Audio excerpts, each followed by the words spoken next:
পাপের জগতে যত পাপ আছে পৃথিবীতে, সুদের পাপের যে ভাষা আল্লাহর নবী উল্লেখ করেছেন, পাপের জগতে এই ভাষা আর কোন পাপের জন্য বলেন।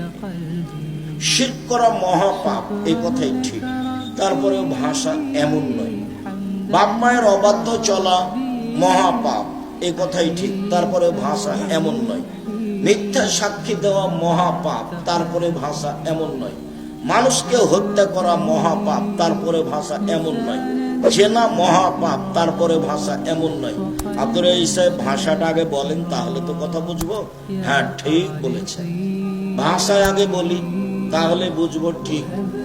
আব্দুল্লাহ ইবনে হানজালা গাসিল মালায়েকা বলেন যে রাসূল সাল্লাল্লাহু আলাইহি সাল্লাম বলেছেন, মায়াকুলু দিরহাম রিবা ওয়া ইয়ালাম আসাদ্দু মিন সিত্তাতি ওয়া সালাসিনা জিনিয়া। কেউ যদি জেনে শুনে 1 টাকা সুদ খায়, তাহলে 36 বার জেনা করে যত পাপ হবে, 1 টাকা সুদ খেলে তার চেয়ে বেশি পাপ হবে।